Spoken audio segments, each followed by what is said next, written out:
Salam sejahtera tuan-tuan dan puan-puan, saudara-saudari sekalian, apa kabar semua?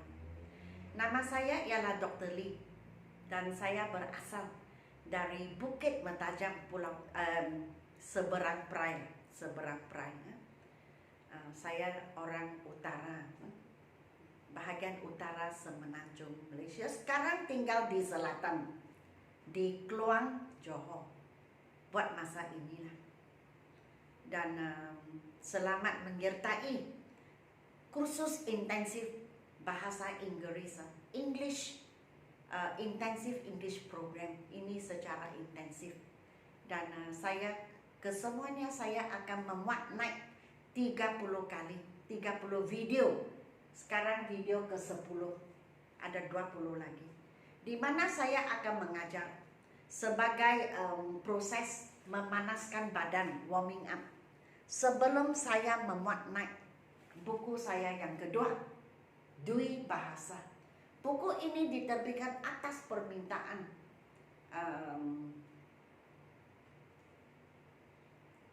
orang-orang yang ingin memahami dengan lebih mendalam melalui bahasa Melayu.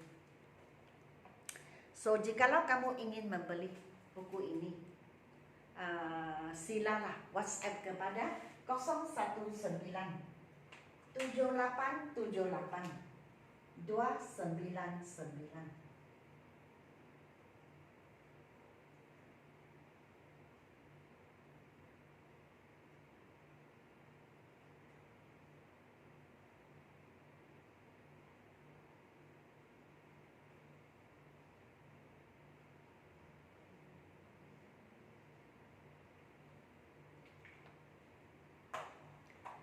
Dan jikalau kamu tunggu selepas bab ke-30, saya akan mengadakan live. Satu live, lepas live itu saya akan mula membuat naik video-video dari bab 1 hingga ke bab 40. Setiap soalan di buku ini, setiap bab dan setiap soalan dalam buku ini saya akan membuat naik dalam video-video, kamu boleh menonton. Dan jikalau kamu ingin membeli buku level 1 atau book 1, bolehlah WhatsApp kepada saya juga untuk memesan, sebab buku ini masih ada.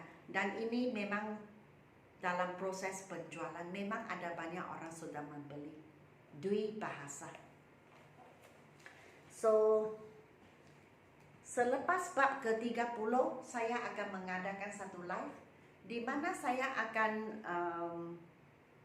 memberitahu, memaklumkan kepada kalian tentang cara menguasai bahasa Inggris. Apakah cara yang betul? Dan masalah-masalah yang dihadapi oleh pelajar, oleh ibu bapa, dan oleh guru Inggris juga dalam mengajar. So, apakah cara yang betul? Kamu boleh belajar dari saya. Kaedah mengajar Inggris, belajar dari saya. Jikalau apa yang saya mengajar kamu memahami, maksudnya jikalau kamu belajar dari saya, kamu juga akan menjadi seorang guru yang dapat menerangkan bahasa Inggris agar pelajar-pelajar kamu memahami. Okey? Dan sini kursus baharu selepas Hari Raya Aidilfitri tahun 2022. Dan kursus yang pertama, penulisan, pemahaman, vocab ataupun kosakata, vocabulary, translation, grammar, pronunciation ataupun sebutan. Kelas yang kedua itu pertuturan, translation. Maksudnya kalau dalam bahasa Melayu kita cakap begini, English bagaimana cakap. Okey, perbualan jenis ini pertuturan. Dan lagi satu yang baru, ini speaking, tetapi semua English, tidak ada BM kecuali diperlukan. Jikalau tidak, terus English sahaja. Untuk orang yang okey sedikit, bukan sangat okey tapi okey, boleh cakap dan ingin memperbaiki. Jadi kelas ini kita fokus kepada public speaking, sendiri membuat persembahan atau sendiri memberi syarahan taklimat, forum 4 orang dalam satu kumpulan, saling menceritakan atau membuatkan atau buat analisa tentang satu topik tertentu, ataupun dialog dua orang bertutur. So, peranan saya sebagai guru dalam kelas itu adalah sebagai orang tengah. Saya dengar dari dua-dua pihak dan saya betulkan struktur ataupun kesalahan penggunaan perkataan. Itu kerja saya. Dan kamu bebas bercakap sahaja dalam kelas, tak payah saya mengendalikan apa-apa. Dan itu saja. Sekarang ke bab yang ke-10. Perkataan ini, sebutan sangat penting, terus terang. Dan kita mesti pandai membaca, bukan senyap tetapi secara kuat-kuat, agar sebutan kita betul dan kita boleh menyampaikan pesanan kita, apa message kita, apa yang kita ingin menyampaikan. Contohnya perkataan ini. Kalau sebagai kata kerja, verb, kita sebutnya live. So inilah fonetik. Ini simbol fonetik. Live. Jikalau kita ingin menggunakan perkataan ini ejaan sama, tetapi sebagai sifat nama, menggambarkan orang, binatang, benda dan tempat sebagai adjektif ataupun sifat nama, maka sebutannya ialah life. So ini dua-dua tidak sama. Saya pernah dengar orang I live mana-mana, sepatutnya dia cakap I live. Itu kesalahan dari segi sebutan. My grandparents live in a village. Ini sangat jelas. Live maksudnya tinggal di sebuah kampung. Ataupun kita boleh gunakan adverb di belakang live. Kita menggambarkan bagaimana mereka hidup. Mereka hidup dengan aman. Dengan aman. Dengan itu ly. Li. Aman ialah peaceful. So peacefully dipanggil adverb. Adverb menggambarkan verb. So dia adalah sifat kata. Ia menggambarkan kata kerja. Ia menggambarkan action, berlari contohnya. Bagaimana dia berlari? How did he run? Oh, he runs quickly. Ly. Jadi ly, li ialah dengan, and quick ialah cepat. Jadi dengan cepat. Okay? Alright? Dan ingat, live ialah kata kerja. Kalau dia kata kerja, kita boleh tambah s, kita boleh tambah d di sini ataupun ed, dan kita boleh tambah ing juga. Itu dipanggil kata kerja, verb. I, you, we, dan they. Kata kerja jangan tambah s. I live, I like, I go, I eat, I drink. Tidak ada s, tetapi he, she, it mesti tambah s. Lives, likes, goes, drinks, eats, semua ada s. Tapi kalau memang kalau dia past tense, kita tidak peduli. Sama ada yang adalah I, you, we, they, he, she, it. Perkataan live ini tambah di belakang, lived. Maksudnya dulu tinggal di sesuatu tempat, sekarang sudah berpindah ke tempat yang lain. Dan di belakang ataupun hadapan kata kerja, kita selalunya boleh tambah adverb untuk memanjangkan ayat kita dan menaikkan tahap ayat kita. Okay? Dan ini, those people who cannot go to the stadium can watch the live telecast. Saya tahu kamu semua tahu apa itu live telecast. Live maksudnya hidup. Live maksudnya secara langsung. Live telecast ialah siaran langsung.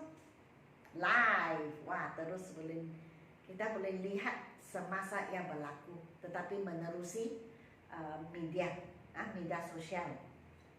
He is interviewed on live radio.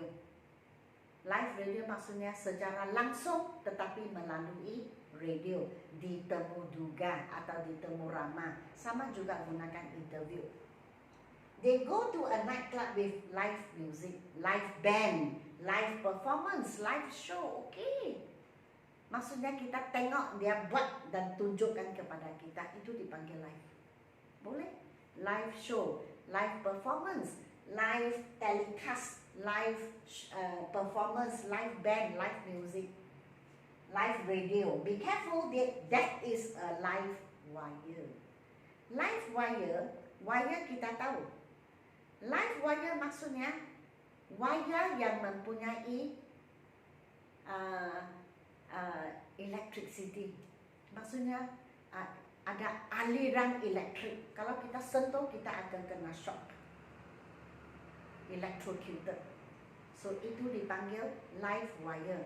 Benar-benar wire yang mempunyai aliran elektrik, itu dipanggil live wire. Tapi orang kita boleh juga, untuk orang kita boleh menyifatkan seseorang itu sebagai live wire. Contoh, Mark is a live wire. He is a source of entertainment. Ini adalah idiom, simpulan bahasa. Wayar hidup. Apa maksudnya wayar hidup? Ini untuk menggambarkan orang, ia adalah simpulan bahasa yang menggambarkan seseorang itu sangat aktif, energetik, sangat bising orangnya. Tetapi bising yang baik. Orang sebegini sangat menghiburkan. Orang live wire, cakap bising. Dia ada banyak cakap dan dia boleh buat orang ketawa. Dia sangat aktif, dia penuh dengan energi, tenaga. Orang itu kita cakap, he is a live wire. Jadi ia adalah sumber hiburan. Dia menghiburkan kita. Sebab dia bising, dia banyak cakap, dia sangat menghiburkan. Pandai berlawak jenaka, bising saja, kita dengar saja pun suaranya. So orang itu kita panggil dia live wire. Tetapi live wire itu benar-benar wire yang mempunyai aliran elektrik sama juga lah. Okay? So yang ini lebih banyak lah untuk diterangkan. Tapi lift itu tinggal itu hanya satu, tinggal di sesuatu tempat. Tapi saya ingin mengingatkan kalian bahawa jikalau ianya satu kata kerja action, kalau selama-lamanya perkara itu berlaku, IUWD, kata kerja itu jangan tambah S. Tetapi kalau he, she, it mesti tambah S lah. Kalau maksud kita jangka masa panjang atau setiap hari. Tetapi kalau kata kerja itu kita boleh tambah D, tukar kepada past tense atau tukar perkataannya. Come menjadi came, run menjadi ran. Dan kita boleh tambah ing sebab ia adalah verbs, kata kerja. Dan di belakang ataupun hadapan kata kerja kita boleh tulis, kita boleh tambah satu perkataan yang berbunga, dipanggil adverb. So masa itu kita tambah ly, play happily, sit quietly, talk loudly. Okay, so ini dipanggil adverb. Dan ingat, bahagian bawah ini adalah live. Live maksudnya secara langsung ataupun hidup. Contohnya live wire, wire yang hidup, yang ada aliran elektrik. Orang itu live wire kita tahu sudah, orang yang sangat bising.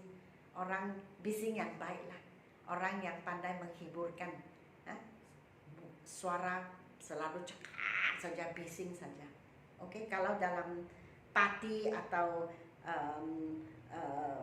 dinner, kalau dia di sana, best sekali lah.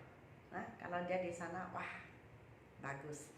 Okay, sebab dia boleh menghiburkan semua, tidak berasa begitu bosan. Okay, setakat ini sahaja. Sila beri saya like, share dan subscribe. Jikalau kamu berasa pengajaran saya itu okay, bagus, okay? Subscribe, share, like, dan penting sekali beri saya komen-komen yang baik supaya yang memberi saya motivasi untuk teruskan. Sekian, terima kasih.